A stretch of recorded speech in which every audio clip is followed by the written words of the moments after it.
ये संविधान बचाओ संकल्प यात्रा 31 अगस्त 2021 से माननीय नेताजी श्री मुलायम सिंह यादव जी के आवास से शुरू हुई और ये लगातार तब से निरंतर चल रही है। आज 17वें जनपद के रूप में मैं यहाँ पहुँचा हूँ सीतापुर में, और इसलिए कि समाज बिल्कुल सोया हुआ है।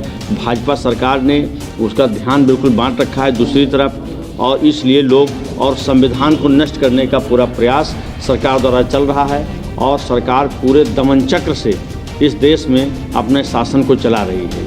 और लोगों को तमाम अभी बगल की घटना यहाँ पे हुई, लखीमपुर में महिला के चीरहरण हुआ, किसानों पे गाड़ी चढ़ा दी गई, कहीं कोई सुनने वाला नहीं, कुछ नहीं। इनके पास इतना पैसा है कि पूरा खरीद फरोख्त कर करके आदमी की जान की कीमत 45 लाख 40 लाख रुपया लगा रहे हैं। और मैं पूछना चाहता हूं कि अगर भाजपा आरएसएस के किसी आदमी का सर मांग लिया जाए कि इसके बदले आपको 40 लाख रुपया दिया जाएगा, तो क्या अपनी ज़िंदगी कोई 40 लाख में देने को तैयार हो जाएगा भाजपा का आदमी?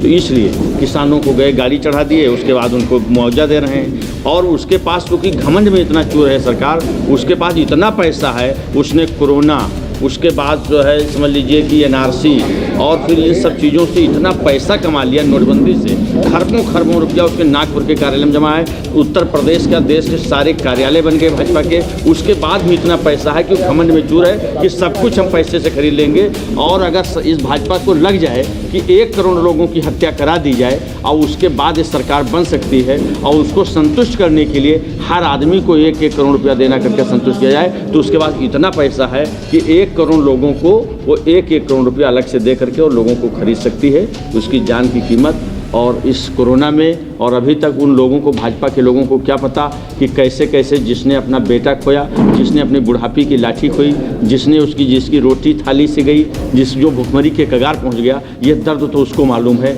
एसी में बड़े बड़े लोग, करोड़ों अरबों की गद्दी पे बैठने वाले लोग और राजकोष में जमा किए हुए पैसा उसका जो दुरुपयोग कर रहे हैं, उनको गरीबों को दर्द नहीं मालूम है।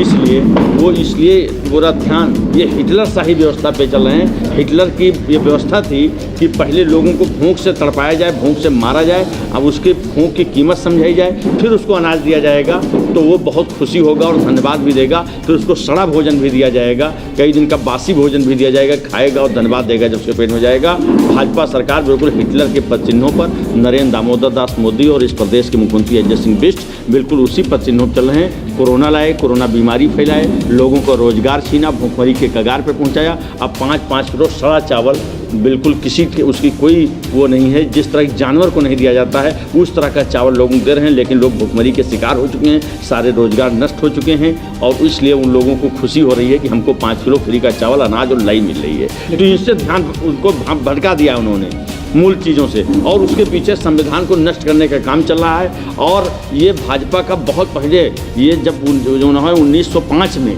ये जो है आरएसएस की स्थापना हुई थी, और 1925 में, और 2025 में 100 वर्ष पूरा होने वाला है, तो उन्होंने नया संसद भवन बना लिया है और नया संविधान मोहन भगवत जी लिख रहे हैं। उनका सपना है कि हम नया संविधान उस नए संसद भवन में लागू करेंगे 100वां वर्ष मनाते समय। लेकिन जब तक समाजवादी लोग हैं और ये बहुसंख्यक लोग हैं, ये आरएसएस के सपने को साकार होने नहीं देंगे। ये वही लोग हैं, जब संविधान लागू हो रहा था तो जो आरएसएस के तलवे चाट रहे थे और मुखबिरी कर रहे थे अंग्रेजों की, अब उस समय भी यह संविधान लागू होने नहीं देना चाहते थे। उनकी व्यवस्था थी, उनका ये कहना था कि कुछ दिन हम अंग्रेजों की गुलामी और कर लेंगे, ये तो ठीक है, लेकिन हम ऐसा संविधान नहीं चाहते जिसमें दलित, पिछड़े, मुस्लिम सबको बराबर का हक मिले। तो इस संविधान के पक्ष में कभी नहीं थे, तब इनके बस की बात नहीं थी कि उसको रोक पाते। बाबा साहब ने, पंडित जवाहरलाल नेहरू, सरदार वल्लभ भाई पटेल ने, इन सब लोगों ने, डॉक्टर राजेंद्र स्वयं मिलकर संविधान बना लिया, लेकिन तब इनके बस की बात रोकना नहीं था। अब ये फिर से गलतफहमी के शिकार हो रहे हैं और ये कह रहे हैं कि हम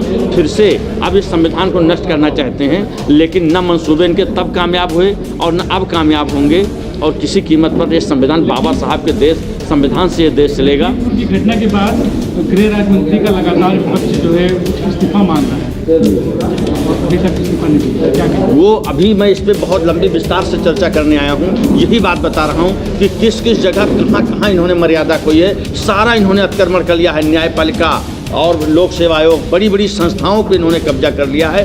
कुछ नहीं तो लोग चिल्ला रहे, मानवाधिकार आयोग इतनी नोटिस भेज रहा है, सुप्रीम कोर्ट नोटिस भेज रहा है, उसका जवाब नहीं दे रहे हैं, उसका हलफनामा नहीं दे रहे हैं। मंत्री क्या विपक्ष के कहने तुझे पूरा दुनिया चिल्ला रही है, सब पूरा देश चिल्ला रहा है, लेकिन कहीं इनके कान में वही नहीं। बिल्कुल ये सब कुछ नष्ट कर चुके हैं, न न्यायपालिका मान रहे हैं, न संस्था को मान रहे हैं, न कुछ है, सब कुछ नष्ट करके संविधान बदलने का इसी तो बताऊँगा। न्यायपालिका जो है भाजपा के अंदर चल रही है। बिल्कुल भाजपा उस पर पूरा अंकुश रखे हुए है, बहुत कम, बिल्कुल न्यायपालिका भी अंतिम सांसें चल रही हैं, इस तरह का कब्जा। छापा पड़ रहा है समाजवादियों पर। तो ये तो बताया था मैंने बहुत पहले कि ये तरह तरह ईडी आईडी ये सारी चीज़ें, और ये तो मतलब इनको करने का इनका पूरा वही है, लगातार योजनाएं बना रहे हैं। इस समय चुनाव आयोग भी बिल्कुल आरएसएस का रूप ले चुका है, और ये आप देखे नहीं, आप लखीमपुर में घटना प्रशासन ने किस तरह देखा, और पूरा प्रशासन जिला पंचायत के चुनाव में पूरा आरएसएस के कार्यकर्ता का रूप ले रहा था। अभी तक पिछली बार तक अभी तक ये होता आरएसएस के लोग भाजपा के लोग गुंडाई करते थे, इस बार कार्यकर्ता दिखाई नहीं पड़ा, प्रशासन के लोगों ने जिम्मेदारी ले ली। अब प्रशासन पूरा आरएसएस में भाजपा में हो गया है, तो पूरी तरह से जो है संविधान को नष्ट करने की इनकी कोशिशें चल रही हैं। और इन्होंने कहा है कि 2025 में इस संविधान की बाबा साहब की प्रतियां फाड़ दी जाएंगी, नष्ट कर दिया जाएगा। लेकिन हम इतने बड़े जन समुदाय के और इतनी बड़ी वकीलों की इस आधार पर बड़े विश्वास के साथ कह सकते हैं कि जब इसने संविधान फाड़ने का प्रयास किया, वो खुद सड़कों पर फाड़ दिया जाएगा और वो खुद जिंदा जला दिया जाएगा। संविधान की प्रतियां नहीं जलने पाएंगी, और बाबा साहब के संविधान से ही ये देश चलेगा।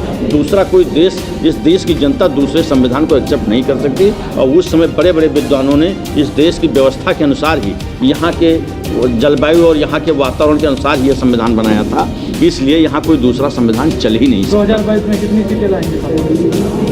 ये तो हम लोग जब शुरुआत में हमारे राष्ट्रीय अध्यक्ष जी का आंकड़ा था कि 350 शुरुआत में उन्होंने सोच लिया था, लेकिन जिस तरह का विशाल रात के 1 बजे, 1:30 बजे, 2 बजे, 4 बजे जिस तरह से विशाल, ये विश्व रिकॉर्ड बन रहा है कि शायद इतना बड़ा कोई राष्ट्रीय अध्यक्ष कभी रहा हो और उसके लिए इतनी भीड़ निकली हो। तो उस भीड़ के आधार पर हम कह रहे हैं कि शायद ही भारतीय जनता पार्टी, और कोई तो था नहीं लड़ाई में, भारतीय जनता पार्टी से लड़ाई थी, बाकी दल तो अपना अस्तित्व खो चुके थे पहले ही। और वो अब हम ये कहते हैं भारतीय जनता पार्टी का शायद ही खाता खुल